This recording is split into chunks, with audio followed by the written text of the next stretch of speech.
Thank you. Cassie, All just right. to note, your audio is really quiet for me. Oh, okay. Um,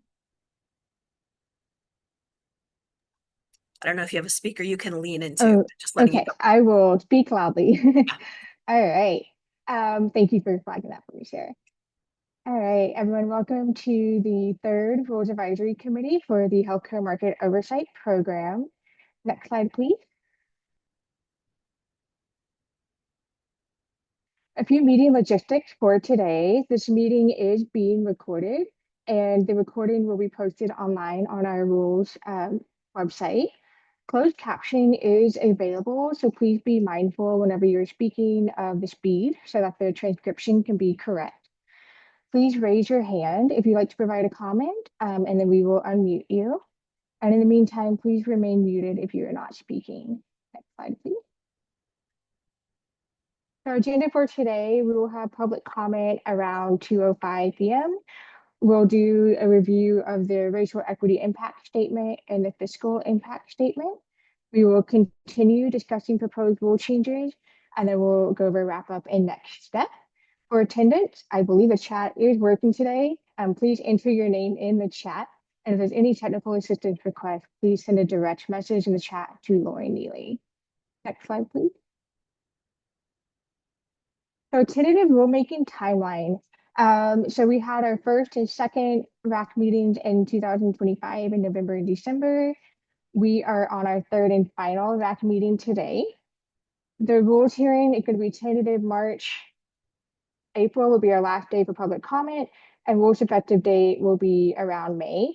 Please note that this could always move up depending on our timeline, but we will keep you posted via Gov Delivery and website announcements as well. So during this whole timeline, though, up until the last day for public comment, RAC members and the public can submit comments via email, voicemail, or public comment form. Next slide, please. So to go over again our rules for today's meeting, so we have OJ staff, you have me and Sarah, where we were going to present information about like HCMO, RAC, proposed rule changes, and help facilitate. RAC members, you will help provide input on the draft rules and suggest additional changes to rules. And then the public is able to provide additional input during the public comment period. Next slide, please. So with that, we're going to open it up to public comment. Public comment for rulemaking is open until the rulemaking process ends. This meeting does include time for public comment, and we do ask that whether today in today's meeting or in the rulemaking process, comment that you do not include private or sensitive information in your comment. In the chat, we have an email address, voicemail number that you can call, and our form link as well. So with that, I'm going to look and if Sarah, if you can help. Next slide, please. We will open it up to the public for public comment. Do we have any participants? If you like, please raise your hand. And when we say public for public comment, we mean non-RAC members for this Yeah, part. We have plenty of time for RAC members in the rest of the meeting. If there's anyone here to provide public comment, please raise your hand or put a note in the chat so we can unmute you.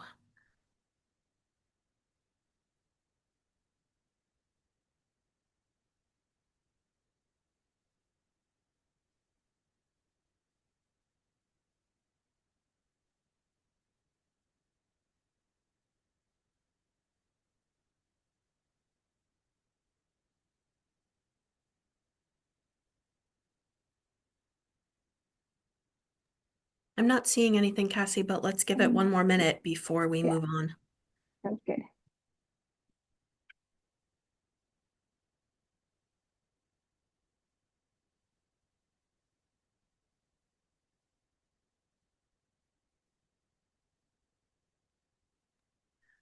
Let's do some tech troubleshooting while we're holding on this public comment period. Tom is asking about enabling video. So yes, we should enable video for RAC members. I think Melissa, Stacy, I think fine to go ahead and do that.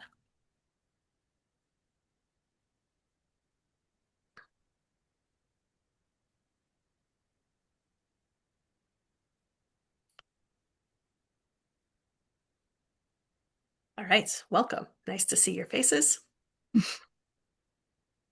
Reiterate again, if there are any members of the public who are not RAC members and would like to provide public comment at this time, please raise your hand, wave at us on video, or put a note in the chat. Otherwise, I think still not seeing anything. Cassie, let's go ahead and move on. All right, sounds good. Thank you. Next slide, please. Okay, so with that, for our RAC members, we are going to first take a look at the racial equity impact statement. The link is in the chat. We're going to pause for a couple of minutes. RAC members, if you have any immediate feedback specific to the racial equity impact statement, you can either speak about it now, you can send it in via email, voicemail, or form as well. So I'm going to pause for a second. And if anybody would like to give feedback that's a RAC member on the racial equity impact statement, please raise your hand or put a comment in the chat. We'll take you off mute.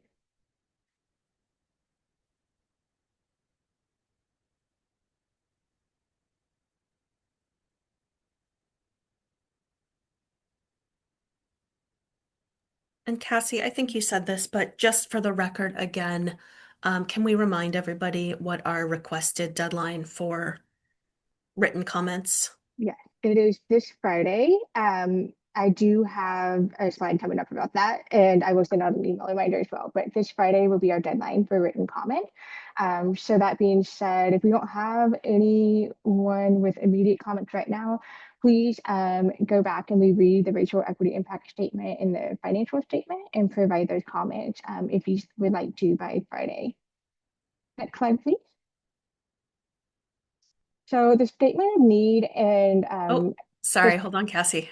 Jeff Scroggin has his hand up. Let's go to Jeff. oh, Yeah, Jeff. I'll buy on the equity one. Can you hear me? Yeah.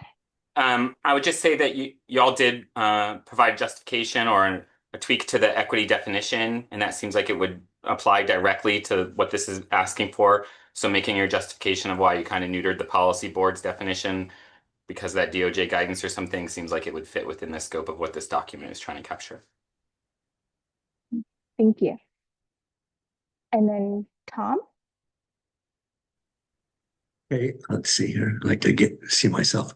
So, yeah, kind of similarly, and then also with the idea, because it says, how do you sort of measure and figure out this impact on communities? I mean, these rules are going to be written up, right? They're going to go forward, and they will have an impact, right? What is the measurement system to say that that this impact is positive? Ideally neutral at worst. Neutral at worst. Anything below neutral would be, terrible. So is there a way that you can speak to how that is measured? Thanks.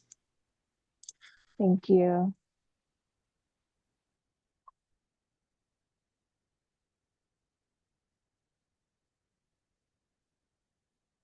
Okay. So for the statement of need and fiscal impact worksheet, I'm actually going to hold on this one because I imagine it will tie in with a lot of comments later on in our presentation. That being said, please feel free to review it and again, either provide your comments later on as part of our discussion about the fees or send it in via email, voicemail, or form. But the link for that is in the chat, and I welcome your comments on that as well, either later on in the presentation or via the 3 ways that I just spelled out for you by January 13th. Next slide, please. All right, so we're going to move into our draft rules. Next slide. And so thank you, Sarah, for flagging this earlier. So for today's RAC meeting, HCMO provided a summary of all feedback and suggested rule changes received through January 7th. In the chat, you will find the rules red line and the latest feedback that we've received. If you would like to provide feedback for consideration for the third draft of rules that would be submitted to the Secretary of State, along with the worksheet that we just went over, please do so by January 16th. Next slide, please. With that, I'll hand it over to Sarah. All right. So the first thing that we wanted to cover sort of substantively today in the third RAC meeting was about tolling. We received multiple comments about tolling as part of the previously submitted comments. Many of those are summarized in the comments document for the second RAC meeting, which is linked in the chat and on the slide. Thanks, team. And we had said we would hold on any discussion of changes or any proposed changes that OHA wanted to make until this meeting. So I am here to let you know that we have considered those comments, had quite a bit of discussion, and we are not proposing any rule changes regarding tolling. So I wanted to provide a little bit more context for that statement and then open it up for discussion, your feedback. So at a high level, our OHA's use of tolling is designed to lessen the need to unilaterally suspend a transaction, to conduct an examination and conduct an analysis of whether the transaction meets statutory and regulatory criteria. We believe that tolling is preferable and more favorable to entities than a unilateral suspension of the review for multiple reasons. There are specific end dates to tolling. Tolling ends when OHA accepts a complete response to an RFI, whereas suspension ends when OHA has completed the analysis, which is much more open-ended. We also believe that unilateral suspension, may result in increased costs both to the entities and to the state, especially if those suspensions are contested and result in litigation. We would like to potentially hear from you. We're making some assumptions here that tolling is preferable to suspension from your perspective as well as from our perspective. If that is not the case, I think we would like to hear that. But just again, to restate, we have thoroughly considered a lot of comments on tolling. Thank you for everyone who submitted those and engaged, and we are not proposing any rule changes at this time. Are there any comments or discussion here? Yeah, Sierra. Thank you, Sarah. With this initial information, when these slides became available, I will say the Hospital Association was concerned about the lack of analysis and really considering process improvement, specifically regarding tolling and how those will interact with civil penalties. I think there are still outstanding questions regarding that. Are you able to explain a little bit more, or will there be any additional information from the Oregon Health Authority about the interplay between tolling and the civil penalties related to information requests? Sierra, I'm not sure that I know off the top of my head or could sort of recite back to you off the top of my head what questions about those interplays are that are still outstanding. So I might ask if you would send a follow-up with what those specific interplays that you're still concerned about are, or point me to which specific previously submitted comments are still in question. That would be helpful. I won't give a straight answer about whether or not we will or will not. I think if there's additional context, we can look into whether or not that's something we can provide. All right, I will have to probably follow up with something in writing That would be because great. we haven't included anything in what we've written to date for this particular rack, because I think many of us on this rack were waiting to see some more substantive information about concerns that have been expressed since the inception of the program regarding tolling. And so finding out now in the third rack, there really isn't any new proposal or any changes to address some of those concerns we've had for a long time. I think it is still going to create challenges, and we will follow up with more about those concerns. Thank you. I completely understand that folks were waiting to see what if any proposed changes would come out today or for today, and may have been holding comments. So again, we certainly welcome and invite additional comments between now and the 16th.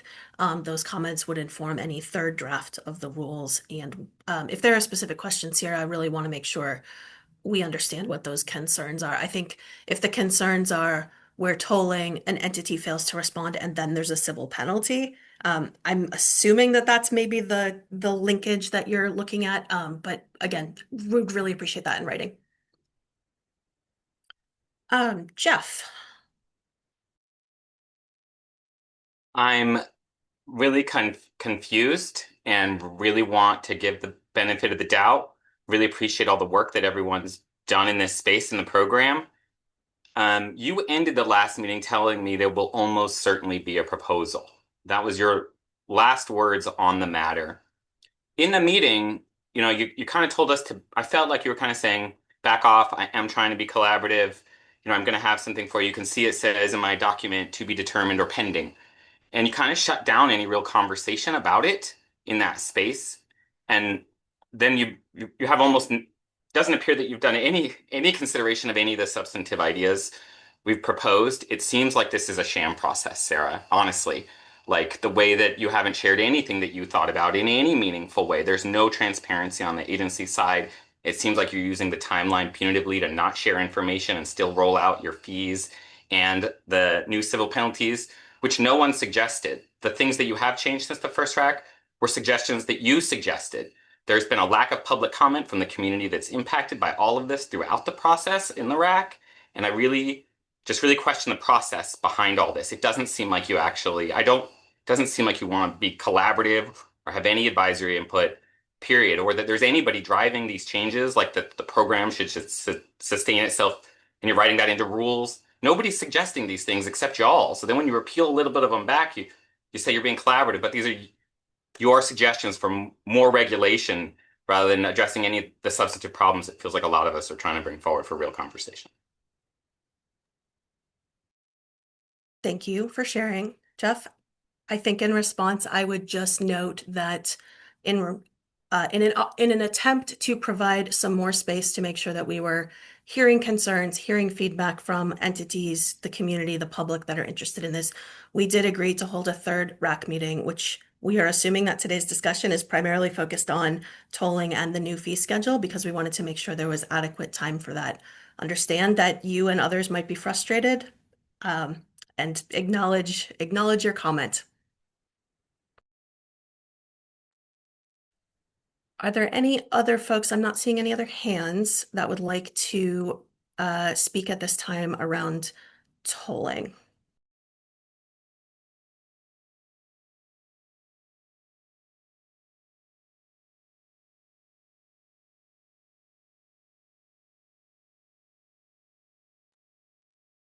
I'm not seeing any other hands. I don't want to move us on too quickly.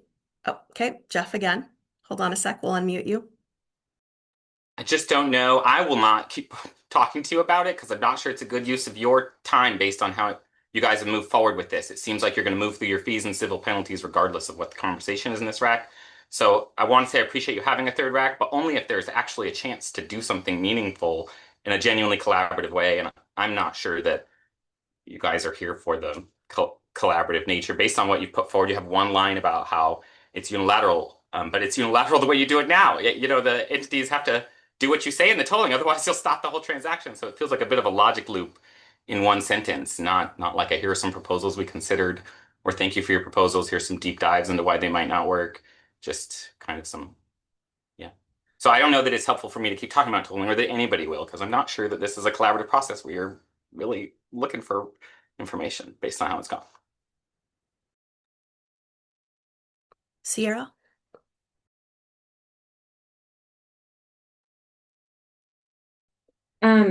Yeah, I just really wanted to say that the Hospital Association as well was hoping to have more robust conversation about tolling, and the opportunity for that just really has not been allowed. And without any new information or any indication that there is willingness to address this problem, I mean, this really does feel like this is the end of the conversation with this single slide here. Like there's just really not much to go on to be able to have a productive conversation moving forward.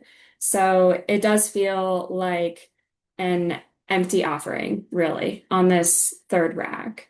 And I also today was looking at the report, the 2025 report for the HCMO program, and I was concerned that in the section regarding explaining how tolling works, the report did not include any reference to statute that parties to a transaction should also agree to an extension of the timeline. And overall, there's just a lack of sideboards and meeting the 180-day timeline that's written out in statute. And I will just leave it there for now, given that this is something that the Hospital Association has written on extensively and to date has not received any adequate response to those concerns. Thank you. Thank you, Sierra.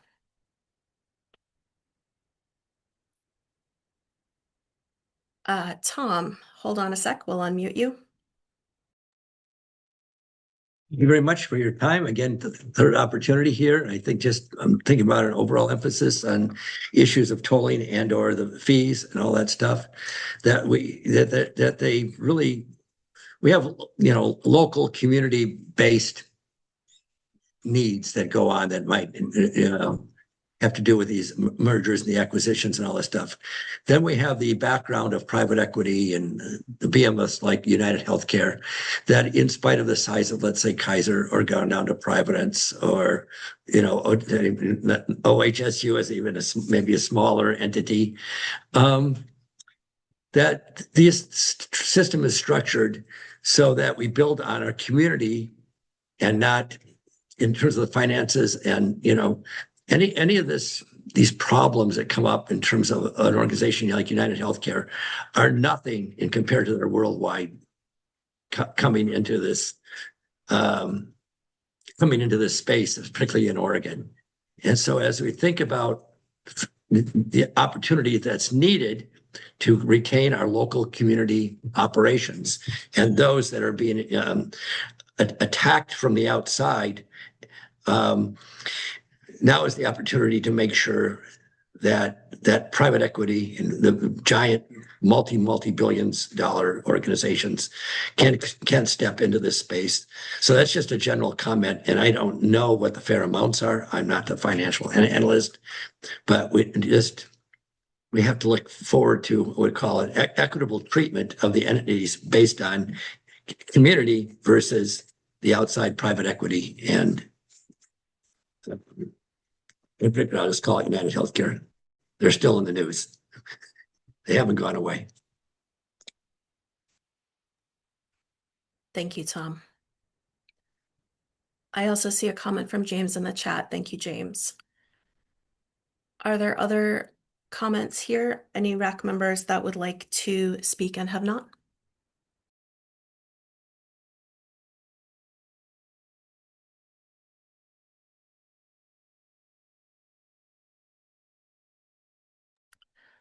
Okay, then I'm going to move us on to the revised fee schedule. Next slide, please, Melissa. So this information, no, hold on, back up. This information is not changed from the second RAC. This is intended, I'm going to just recap the proposal in the draft as it stands. We did not have a lot of time at the second RAC meeting for feedback and discussion on this, or feedback. So want to make sure we have plenty of time if people want to provide comments on the record about the proposed fee schedule today. So just as a recap and a refresher, we said a lot of this at the second RAC meeting, but we've now reviewed many more transactions than we have when we set the initial fee schedule. We have a better understanding of the amount of work needed and what that work looks like. And business deals are continuing to be increasingly complex and require detailed review. We did hear some comments from RAC members at the second RAC and in written comment about hopes that HCMO would achieve more efficiency and that there would be able to be lesser fees potentially in the future, and wanting to both acknowledge that comment and acknowledge the reality that deals are increasingly complex. And while there are efficiencies and process improvements that HCMO has been making continually, reviews continue to be tailored to the facts on the ground and the transactions as they're proposed, and sometimes they are very complicated. So in building this proposed fee schedule, we have updated estimates of the volume of transactions, the necessary operating budget to support this work, And we provided a little bit of additional budget information in the meeting for the second RAC. I'm not going to go through all of that again. It's in the record. You were here as we talked through it last time, but I am going to recap the proposal. So next slide, please. So the proposed new fee schedule, which would be effective May 2026, optional applications for determination of covered transaction status. This is whether or not a transaction is subject to HCMO review. This is something that OHA offers. It is not required. Currently no fees, and we are not proposing adding any fees here. We want entities and to continue to seek that optional application, not file with HCMO if they don't need to, and provide that consultation. The second row, emergency exemptions. The fees are currently $2,000 and the proposed new fee schedule is also $2,000. No changes here. Third row on this slide is the preliminary review. This is the initial review that all transactions go through. All transactions that are subject to review go through. The current fees are $2,000. The proposed fees are $30,000. The proposed fee here includes legal costs. OHA would not pass on outside advisor legal costs to entities during preliminary review. Next slide. The comprehensive review fee schedule, which is based on the entity's revenue over tiers. Melissa, next slide, please. 4 tiers ranging from $50 million to $500 million. The current fee schedule for comprehensive review ranges from $25,000 to $100,000. And the proposed fee schedule, new fee schedule would range from $200,000 to $300,000. We are also looking at follow-up reviews. We are statutorily required to conduct follow-up reviews 1, 2, and 5 years after the transaction closes. We do not have any current fees for those and are proposing fees of $15,000 for the 1 and 2 year review and $30,000 for the 5-year review. Next slide. This slide just puts everything in one place with the proposal and shows what it would look like for entities going through preliminary review and comprehensive review over the full 5 years of the follow-up. And I think let's leave this slide up and go to comments, input about the proposed fee schedule. Sierra, I see your hands. You're up. Thank you, Sarah. I believe in the 2025 HCMO report, there's a section stating that the HCMO program intends to put out requests for 5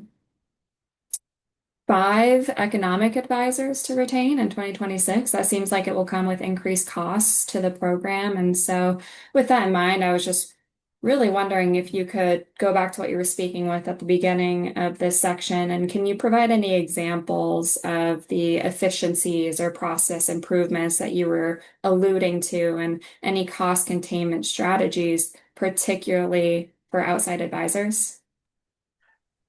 In reference to the annual report that you are talking about, those the annual report that came out this morning talks about a request for proposals that we have issued and are moving forward with contracting to bring on outside advisors. We already have outside advisors, including economic outside advisors, that we may bring on during a comprehensive review of a transaction. We shared some information in the second RAC meeting about how often we've brought on outside advisors. The request for proposals and upcoming contracting that we referenced in the annual report that you're talking about, Sierra, adds additional economic advisors to our roster, to our option. So that if we are reviewing multiple transactions at a time, we have multiple economic advisors that we could potentially bring on to support that transaction review. I would also say that we talked in the previous RAC meetings about outside advisors and concerns about outside advisor costs. That's not what we're talking about here. We're talking about the fee schedule. So I'm asking for questions or input on the fee schedule. Although do want to acknowledge that we do have outside advisors. We may contract for additional outside advisors in the future. And there's plenty in the rules that we've previously discussed around that. Sierra, do you want to respond directly to that? Go ahead. Thank you. I just want to say it is relevant to the fee schedule because based on the information received in the previous RAC, some outside advisor fees are wrapped into the preliminary review costs, whereas there are then also additional outside advisor costs that are on top of the proposed fee increase for the comprehensive review. So there's still that lack of transparency of the overall cost of outside advisors, how OHA is managing that, and what are the strategies to reduce that, to make this a Let more me- financially sustainable program. So I do believe it is relevant. Let me clarify that the outside advisor costs that are wrapped in only applies to legal costs, legal outside advisors. It does not apply to any of the other types of outside advisors that we may bring on, and we are not saying that those fees are included. I will also remind everybody, folks that have gone through the process, you know, but you might not have. If you haven't gone through a HCMO review transaction, when HCMO brings on an outside advisor, we notify the entities. We will provide additional information that may include budget information, estimates of the work, and that is a direct communication before the work moves forward. Let's go Sabrina and then Charlie. Hey, thank you, Sarah. Sabrina Riggs here on behalf of the Oregon Independent Medical Coalition. Hey, I just wanted to flag we were disappointed not to see the fee amounts be updated since the second RAC meeting. Our members are independent clinics, a lot of independently owned. They're operating on a much smaller budget. I would argue that these are the kinds of mergers and acquisitions that we really want to be encouraging, is between independent to independent collaboration. And these are the kinds of mergers and acquisitions that help keep costs down. But as this program becomes more and more expensive, I think you're going to start to price out these independents from being able to participate, and that really narrows the options on the table when it comes time to sell a clinic. And so we have concerns there. Thank you for the comment, Sabrina. I couldn't unmute myself. Charlie. Well, I think generally we're supportive of this fee structure. I think it's really important that this program has self-sufficient funding that's necessary to do the work and not have to go to the legislature for additional funding, and can, be somewhat independent from that political process. So I think this in general is the right approach. I just, a suggestion potentially, looking at the fee structure for the different sized entities, it was kind of interesting to see that that if you look at the amount of the fee for the smaller entities as a percentage of the net revenue, the largest percent of a $10 million small entity would be about 2% of their net revenue, whereas for like the smallest possible large entity, maybe, so $500 million would be about 0.06% of their net revenue. So I think we'd be supportive of maybe making the larger entities subsidize a little bit more the smaller entities, and increasing the kind of having more of a I don't know, for lack of a better word, progressive fee structure, where the larger entities are paying a similar percentage of their revenue as the smaller entities. And I guess, would defer to you, I guess, because you know how much the program costs, how to balance that out. But it does seem like a potential move in the right direction to have the, like billion-dollar healthcare companies be paying an equal proportion to their revenue as the smaller healthcare companies. Thank you for the comment and possibly a specific proposal, Charlie. Let's go Tom Sinsick and then Tom Sanchez. Well, in line with what Sabrina said and Charlie said, I think that's what I was trying to get at. Got these smaller entities that make local independent things, but I need to do something to keep it going. And then you have this scaling that Charlie was just pointing out, and it can get pretty big. So we just have to have a thing, and again, in these fee structures, that the smaller entity is one thing. The larger entities can be really large, and those larger entities are outsiders. And they need to be, they don't have any interest in equity. They have an interest in figuring out how to get in there and grab some bucks, get a hold of an organization, sell it out, do whatever they can do, make health access more difficult so they can continue to pocket dollars.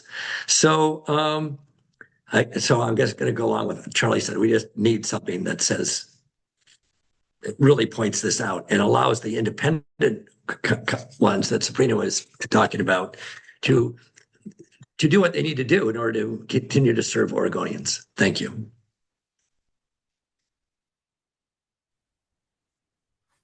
Hi there. Thanks.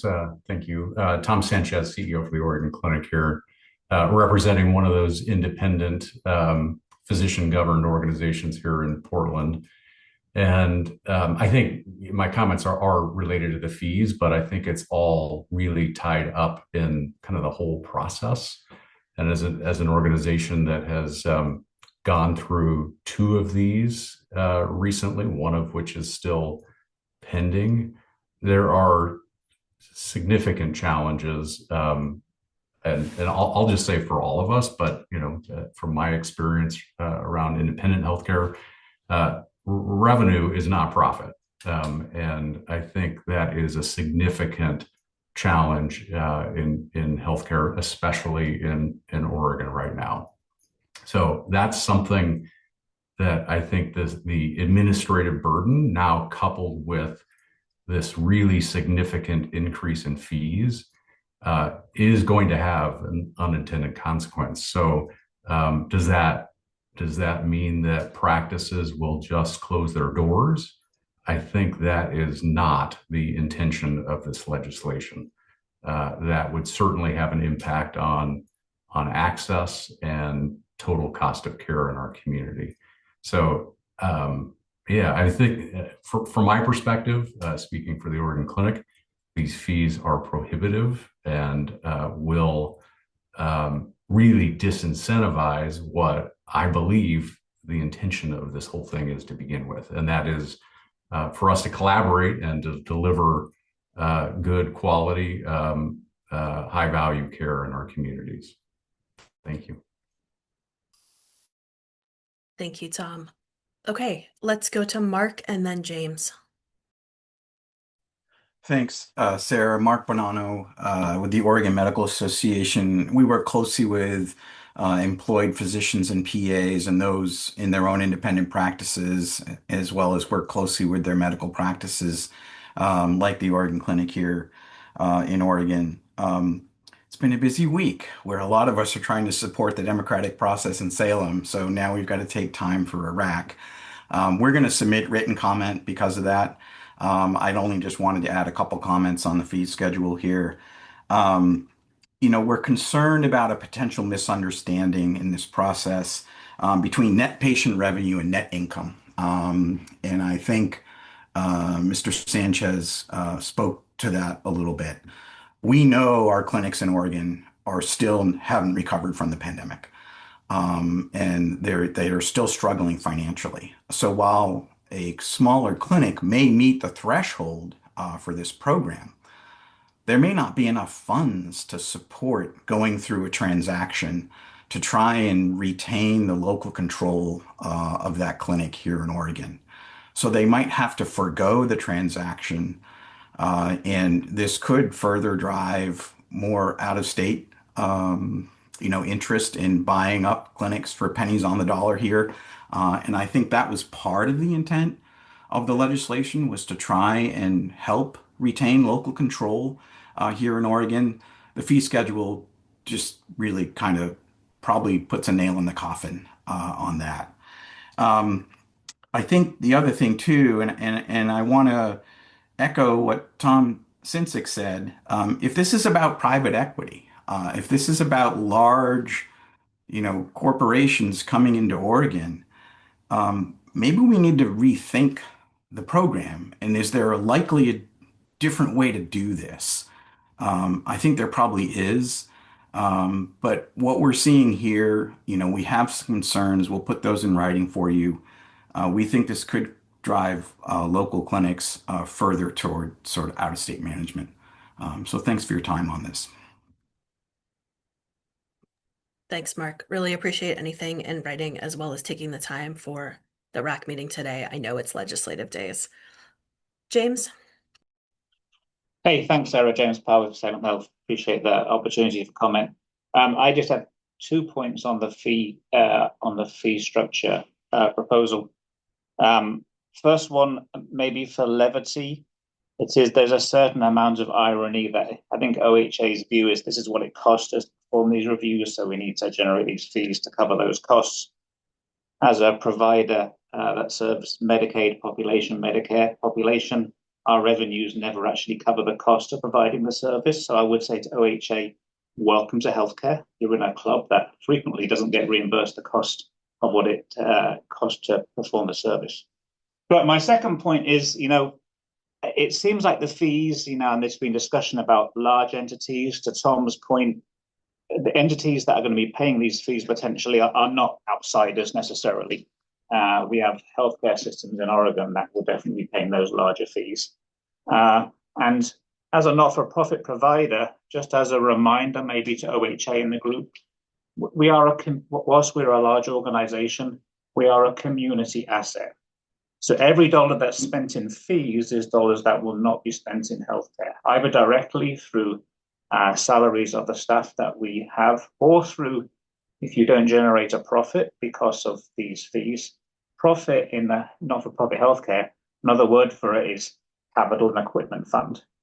So if you reduce the profits or push organizations into losses, it means they can't make those long-term investments. And so again, as you see increasing fees in our heads, what we should be saying is that means less money to be invested locally in our communities.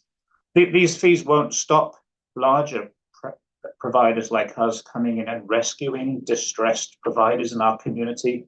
It will just mean there are less resources to rescue them with. Thanks.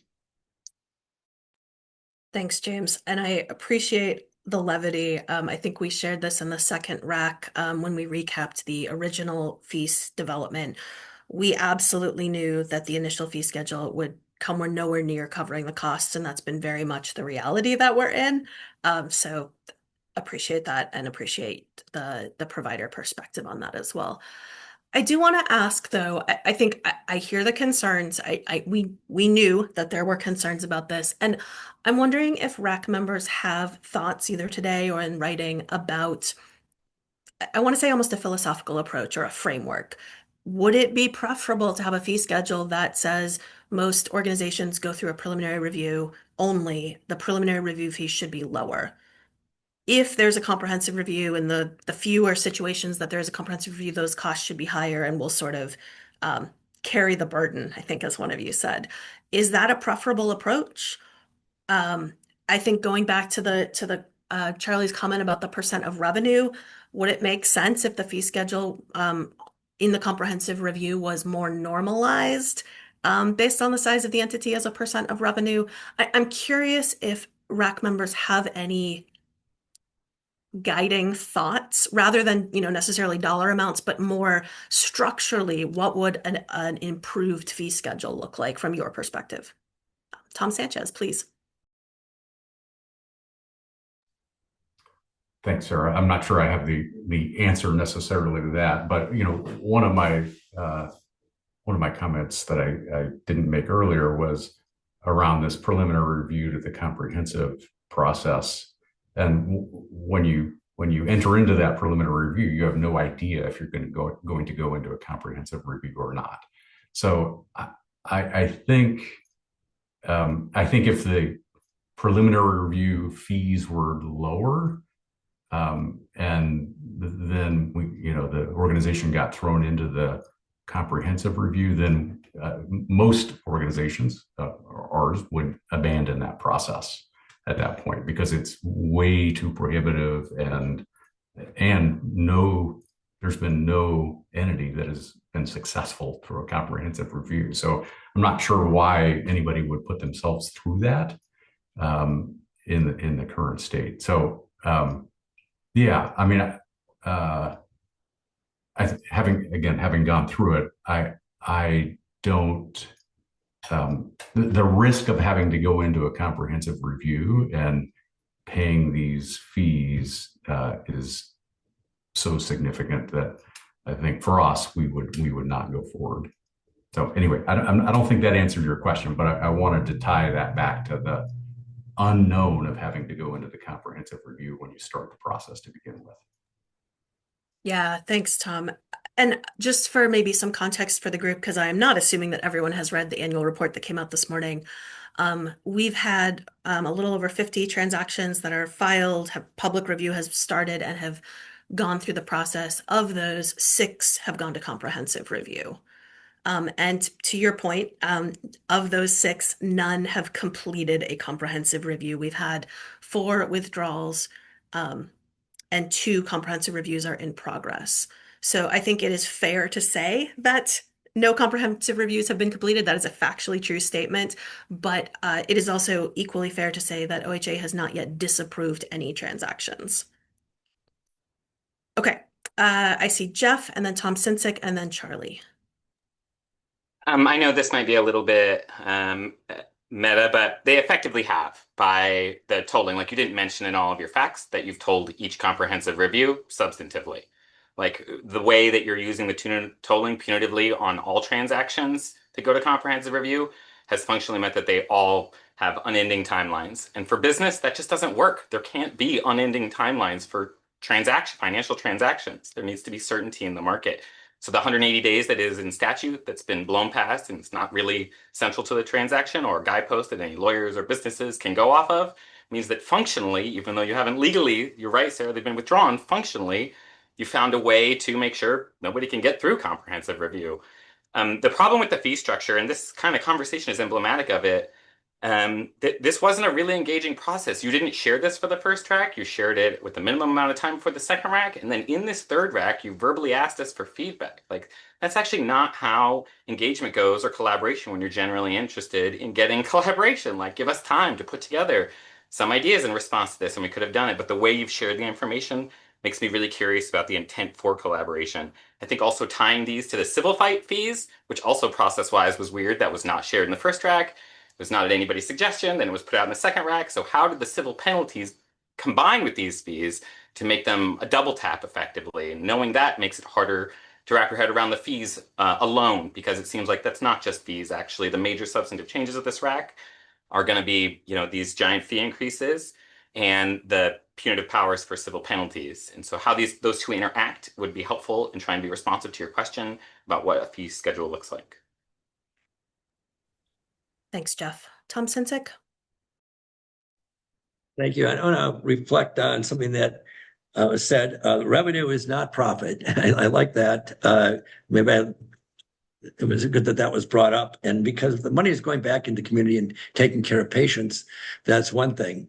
But where there is profit, I don't know how that would then come in, because part of this whole thing, the reason that private equity, United Healthcare, they come into these markets is for profit. It is to make that revenue for profit. So how that plays out in these fees, I'm not sure, but it certainly has to be considered. And maybe it's considered in the questions that are asked when they're put in their thing. How will you improve access? How will you do that? But there's no evidence so far that these entities that come in should be based on not what they intend to do, but what they have historically done. If they've historically not done that, I forget what that statement is, but look what they've done, not what they say they're going to do.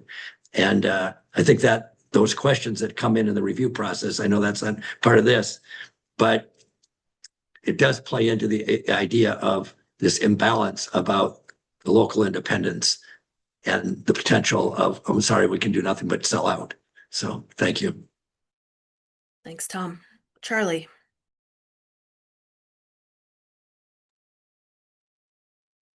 Well, I appreciate you taking feedback on the specific dollar amounts. And I mean, I would say these dollar amounts, I think, have been available for several months now. And I don't know if you've gotten any counter proposals from industry, but seems like there's been enough time to do that.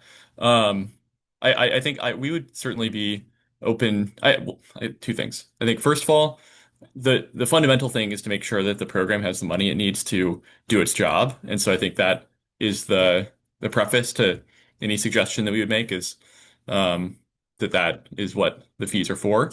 But for the preliminary review, I would say $30,000 again is for the smallest entity, like the $10 million entity, would be 0.3% of their annual revenue. And they're being acquired by an entity that has $25 million annual revenue. So it's, I don't know, I didn't do the math on that, but probably like 0.1% or less of their annual revenue. So to me, that doesn't seem particularly burdensome. But that being said, I think, we'd be okay with having a graduated preliminary review schedule that is similar to the one for the comprehensive review, where the smaller entities pay a smaller amount and the larger entities pay a larger amount. So I think that I don't see any reason why that wouldn't work for preliminary review if something similar is being suggested for comprehensive review. Thanks, Charlie. And Sierra, hold on a second. I want to knit together Charlie's comment with James' comment in the chat, and James, invite you to elaborate on that potentially. I want to just make sure everyone knows we do not dictate, OHA, the HCMO program does not dictate who pays the fee. Who covers the fee for the review is up to the entities. And so I believe there is variation in which party to the transaction takes that responsibility. So it is not it would not be accurate to say that both parties to the transaction, there's a fee for each of them. It is the HCMO fee, and it's up to the entities to decide how that is paid. James, do you want to elaborate on your comment or restate it verbally? Well, hopefully it's fairly self-explanatory. I've heard a few people talk about private equity and or United Optum, those type of entities, which are, the scale of those compared to anything in Oregon is quite different. Perhaps those are charged more than within Oregon-based entities, where we're really just sucking money out of the system, really, really hurting ourselves when we charge these large fees, because you're taking money out of wherever those entities are based. Something to consider, but that's what I have to say. Thank you. I appreciate a new potential proposal to put on the table and think through. Okay, Sierra and then Jeff. Thank you. Yeah, hearing the way that you opened up this discussion just now, kind of like a new idea for a structure out there that really put me on my back foot, especially thinking about how this is the third and final meeting. The fee schedule didn't come out until the second meeting. That really didn't make a lot of sense because OHA has known this to be an issue for a long time. It really would have been helpful to have those fee increase proposals at the very start of the process. So this really feels challenging to address in this third and final meeting. And so with that, I have been trying to do a little bit of math to look at what the HCMO program's revenue actually would be with some of the assumptions that you've presented both in this RAC and then some of the information that I gleaned from the 2025 report, looking at how many 1 and 2 year follow-up reviews are planned and trying to see how things math out. And it really does seem that all of this hinges on the assumption that for any comprehensive reviews, it would most likely be at the highest tier, that $350,000 amount. And these proposed increases are already exorbitant. You've heard some of the input from other providers about the problems around this being based on net patient revenue versus the operating margins that are necessary to sustain a hospital or other types of practices. And so any further increase on the comprehensive review is really would be shocking. And I'm a little bit nervous now to see what could potentially come out in a third draft that's already been filed with the Secretary of State. So I will be keeping an eye out for sure, and I'm hoping that there isn't a. Let me another Can I increase. jump in on this? Because I think there are a couple things and I want to just make sure the record is correct here. So I think Charlie mentioned that the fee schedule has been out for a couple months. That's not true. It might feel like a couple months, but the second RAC meeting was December 11th, 12th, and the fee schedule was released. The proposed fee schedule was released for the second RAC. So it has been out about a month for discussion. I also want to go back and just again acknowledge, and maybe this speaks to Jeff's earlier comment that this has felt maybe rushed or that there hasn't been sufficient time. And just want to acknowledge that trying to do a rulemaking process in a time span over the holidays is challenging. We appreciate that folks have taken the time out to provide comment.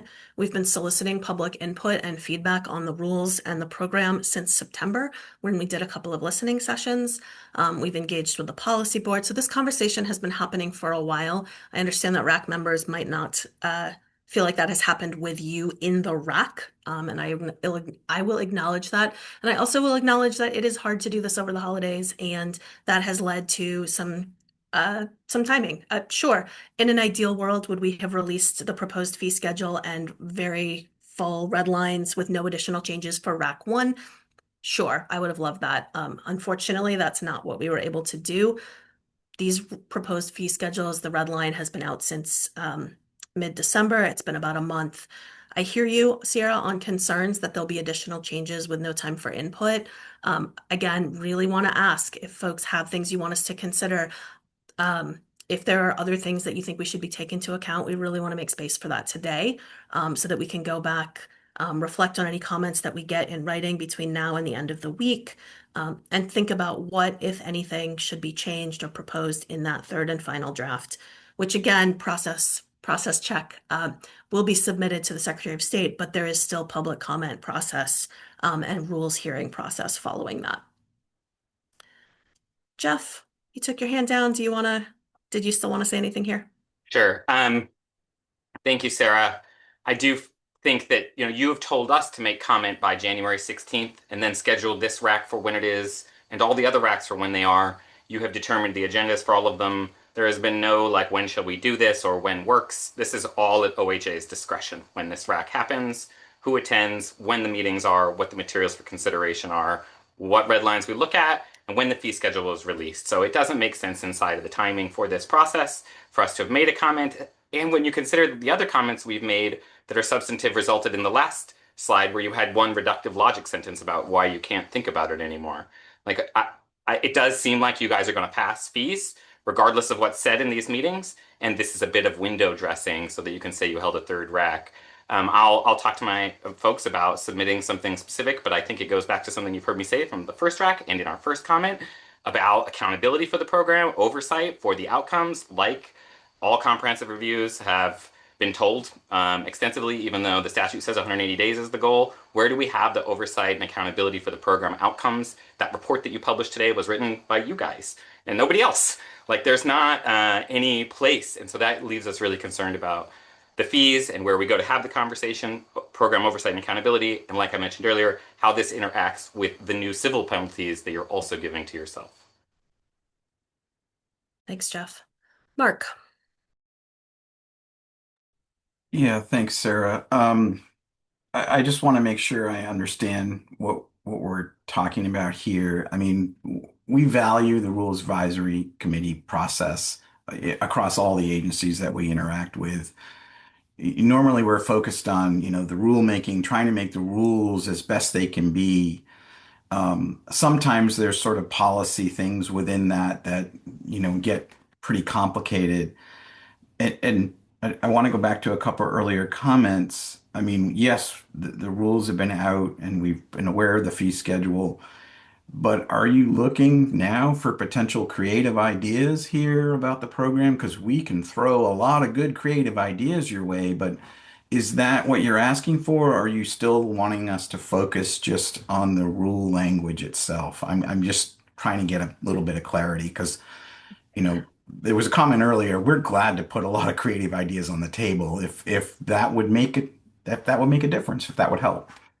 Yeah, I want to be careful in answering this, Mark, because on one hand, I want to say, yeah, absolutely. Like it is very helpful for us to get suggestions, and we do receive comments and suggestions throughout the year, and we can incorporate that in our process, and that is helpful, and so it's always valuable. That said, this is very specifically a rulemaking process, um, and we're focusing the input on the rules and things on the rules right now.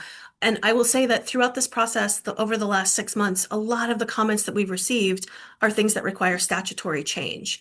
And so, while yeah, absolutely would love to hear creative suggestions, I think there's just a known barrier and known frustration that there are things that, sure, we would like to change, you would like us to change, but that's a statute change, and that's not in scope for either the agency to just implement or to address through this rulemaking process. So I want to say yes, but I also want to make sure that we're being really uh, that we're using your time well, respecting the time that you've committed to this process, and that right now we're asking specifically for feedback on the rules, which could involve, is there a creative proposal that we haven't thought about for the fee structure that is in scope for the rulemaking? I would love that. I am asking for that today, but I also don't want to shut down and have you walk away from this meeting saying OHA never wants to hear any of our feedback about the program ever, because that is not the case. We really value that input. I just want to acknowledge that it is often tied to statute. Understood. Thank you. Okay, Sierra, again, please. Thank you. Regarding your call for creative proposals around the fee schedule, the theme from the Hospital Association has been that we can't really help you with this fee schedule without actually understanding your true program costs. We put forward specific requests to understand the cost drivers for this program because we also believe that there are opportunities for improvements.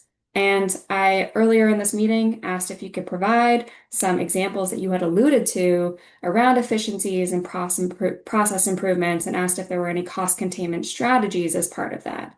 So I would like to ask again if there's anything that you'd like to share regarding that, and then also just restate that the Hospital Association is not prepared to offer any other suggestions around a fee structure until we understand the program costs. In response to that, I would point you, the Hospital Association, and any others who are interested, back to the slides from the second RAC meeting where we provided the HCMO operating budget for the biennium. Like if you're looking to understand the program costs, that is what we're looking at. That is what we're building the fee schedule towards. And that was all included in the second RAC slides. Tom Sensick, I see your hand. Yeah, I guess we want to show some appreciation, Sarah, that you are operating in the context of a completely broken healthcare system, trying to figure out what to do within that system, and it is affecting the hospitals, the small clinic providers, me as a patient, for the people I advocate for, to get the care they need when and where they need it. And I think that's a big part of the challenge. And so I look forward to the further conversation. I thought I'd throw it in this time because of what people are saying, that we get to a universal healthcare system in Oregon, and people maybe are aware of all that work that's going on.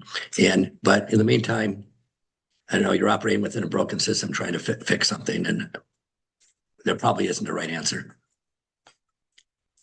Thanks, Tom. Okay, I'm going to reiterate that we are looking and continuing to ask for comments. Written comments are very helpful. We will log those and respond to them the way we've been doing for the last two RACs. And we're asking for that by Friday the 16th. I'm going to move us off of the fee schedule and just make sure that we hold a little dedicated time for any other comments about the red line rules, the rules in general. I know there have been a couple comments in the meeting today about civil penalties, if folks want to go back to that section of the rules, but really let's just go to the next slide and open up the conversation back to anything else in this rulemaking process that people would like to comment on today. Sierra, I saw your hand briefly. Do you want to say anything at this point, or you're going to hold? I'll hold for now, thank you. Tom, again, please. The significance and the impact that this is having on many that are doing the direct work here. And I know that your charge is under the auspices of the Oregon Health Policy Board. And, there's a vision that was put forward.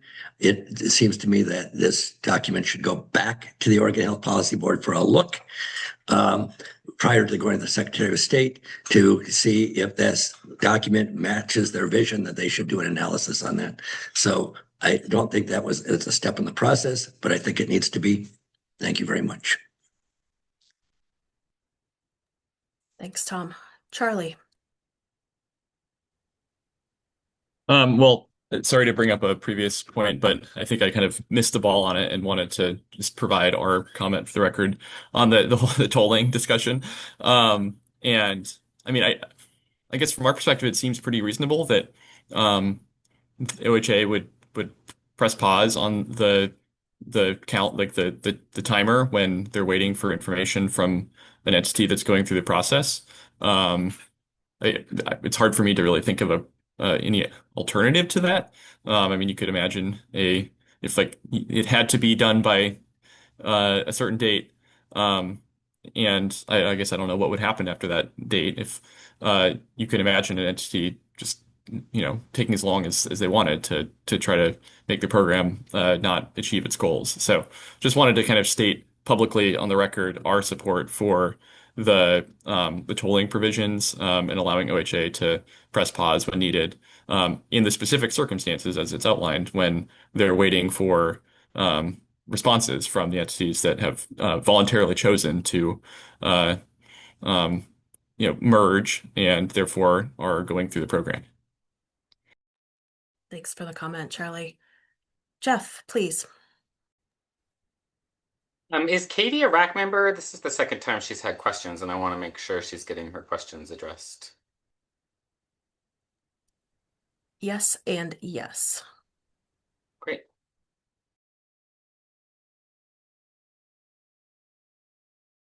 Katie, are you looking to come off mute? Hold on just a second. I saw your video. Can we unmute Katie? Oh, thank Go you. ahead. Thank you. I'm just listening in and just observing that, and I just typed in my questions. So thank you. I'm here. Thank you. Thanks. That's it. Thank you.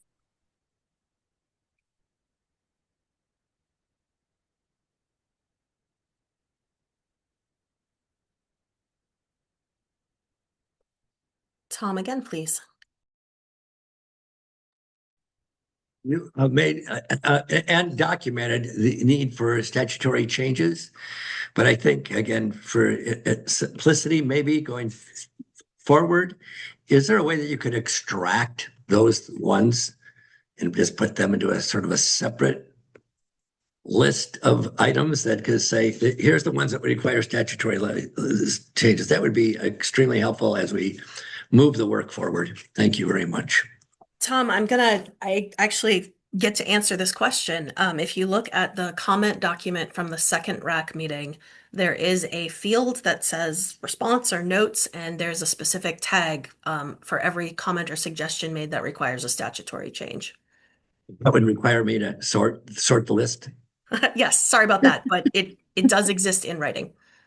I know, that's right. I was actually hoping that somebody would just sort it out, but I guess we can do that if you can't. All right, Sierra, please. Thank you. I would like to go back to the interplay of tolling and civil penalties. So, in the most recent red line, there is a $10,000 per offense when civil penalty when an entity fails to timely respond to a clarifying question or information request from the authority in violation of 409-070-0085. And so, with that, I was wondering if you could walk us through a scenario of how this would work. So, does this mean that the practice for OHA is to, as I understand it, is to toll the period when there is a request for additional information? So, is OHA then going to have such a strict timeline on those information requests every time now that if an entity does not meet the deadline prescribed, there will be a $10,000 civil penalty? Or is OHA going to have more subjective, is OHA going to choose when this applies? So is the tolling now always going to be running the clock on a potential civil penalty? Or is it possible that OHA will say, all right, we'd like to have this information within 5 days, but we're just going to continue tolling if you don't get back to us. And then if it doesn't happen, then eventually all of a sudden there comes a notice like, well, now we've reached the end of the time where we're going to allow this to continue. And so now the clock is actually running on a civil penalty. These are the type of things that we were hoping to see a more detailed analysis on when it comes to tolling, because using both of those tools is both running up the clock outside of the statutory 180 days timeline and is also adding a lot of uncertainty into the overall process. I think I understand and appreciate the question, because I think we might have made some assumptions based on how we are communicating directly with entities that are in this situation that might not be visible to folks that are not in a transaction review. So let me talk through how we envision it would work in that dynamic. So currently, OHA requests information from an entity that is going through a review. When we issue that request for information, we toll or pause the clock until we receive and accept a complete response. What we're talking about with, and all that stays the same because we're not proposing any changes to tolling. The part where the civil penalties come in, or sorry, not yet. In the tolling, we will ask for a request by a date. We very often extend that date. Entities say we need more time. We do 2-week extensions. We do much longer extensions. That has not been a hard deadline and then consequences. And I think we imagine that would continue, that as long as there's sort of active, like we're working on it, we need another week to put it together and then we'll get it to you. Totally fine. That would not trigger civil penalties. I think what we're thinking, the civil penalties come in as a backstop where there's information has not been provided, maybe the entities are refusing to provide information, and then we would move into a civil penalty process. And the first step in the civil penalty process is OHA issues a notice of intent to impose civil penalties. And that says you are now out of compliance, at risk of being penalized. You have X days, I think it's usually 30 days, to come into compliance before the penalty would be assessed. So that creates, you set a civil penalty clock, and I think the civil penalty clock is sort of that once the intent to impose goes out, there's then 30 days to come into compliance before a penalty would be assessed. And that's totally separate from the tolling deadline that may have been shared in the request for information. Corrine, if I said anything wrong there about the Administrative Procedures Act and civil penalties, let me know, but I hope that helped a little bit.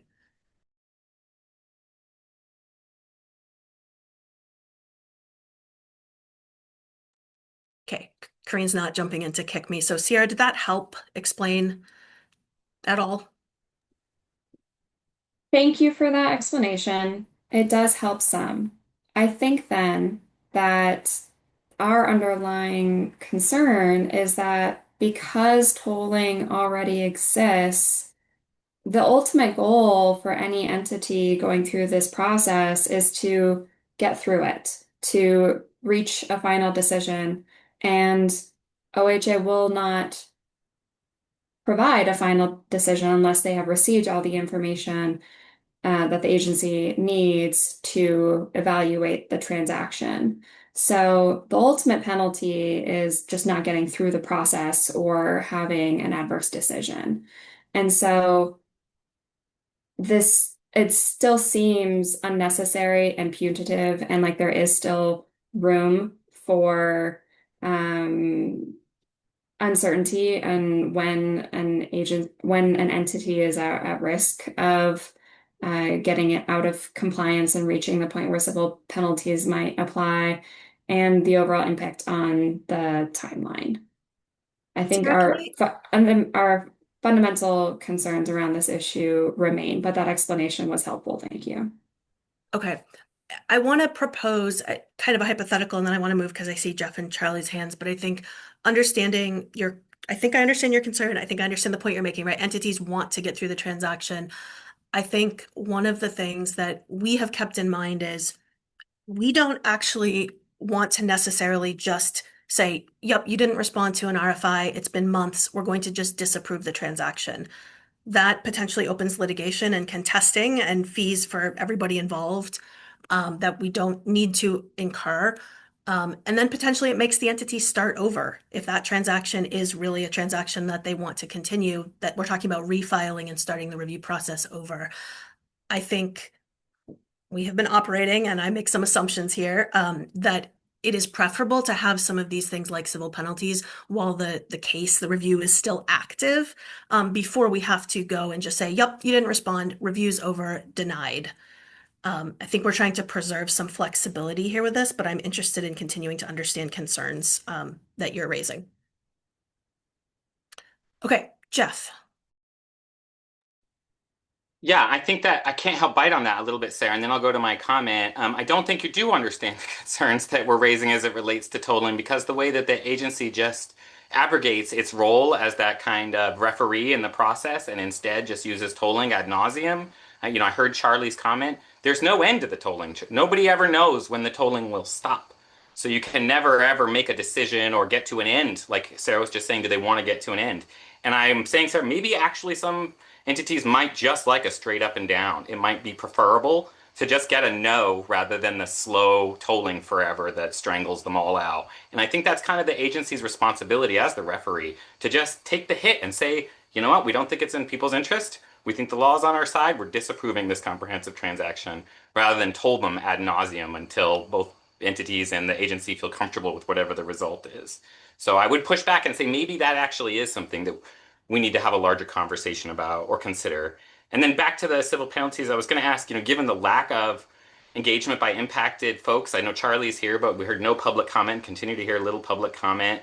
I wondered where this civil penalty idea came from. Was this just OHA's suggestion, or was there robust community, impacted communities who were saying, maybe Charlie will come off you and say, I really want these civil penalties and that'll work for you. But I'm curious if this is supported by any of the usual proponents. And I noticed that we're not seeing that. We're not seeing engagement from impacted community that this program purports to serve, much Jeff, beyond. let me jump in on that one because this is actually an easy question. Civil penalties for the HCMO program are in statute, but we didn't have them specified with a fee schedule, with a civil penalty fee schedule in rule. And we wanted to close that loophole because we had the statutory authority to do that. We always have, but the rules didn't provide detail, and we wanted to make sure that the rules were specific. Hold on. Unmute Jeff again, please. Just really quickly, you decided to implement that now. That was an agency choice to implement that portion of the statute as it relates to civil penalties at the second RAC via last minute notice. It is a proposed change that the agency is making in this rulemaking process, yes. Thanks. Charlie.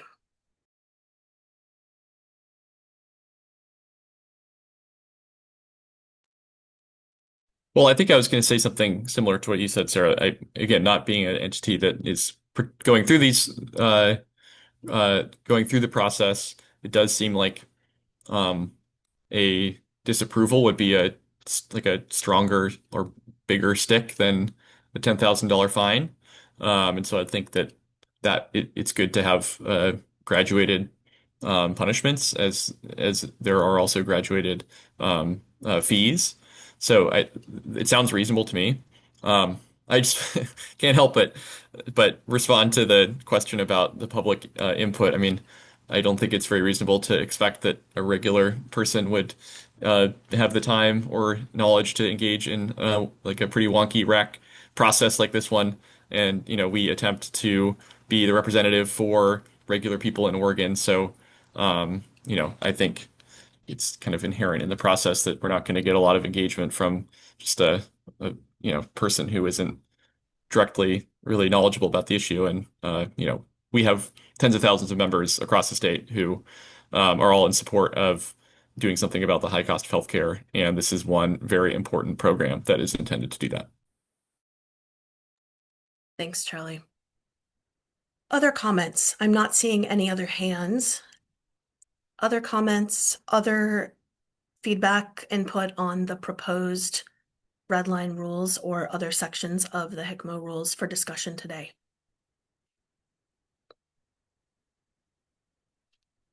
Sierra, please.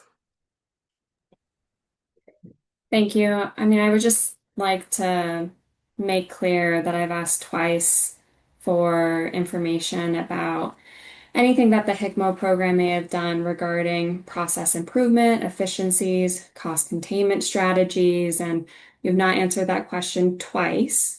And so it really leaves one to believe that at this point, this RAC is not really about solving any problems. It is fundamentally a justification for increasing the funding for the program. And the Hospital Association has a lot of concerns with that. It seems like it's time to probably wind this down. We'll have further written comments. And I think I will probably end my comments on that note for today. Thanks. Noted. I agree that we're not seeing a lot of other hands or comments, either raised or in the chat. Are there other comments? I think otherwise we are happy to wrap up here, talk a little bit about next steps in the process, but want to make sure that everyone that wanted to comment today had the opportunity. So I'm going to hold on just another minute to see.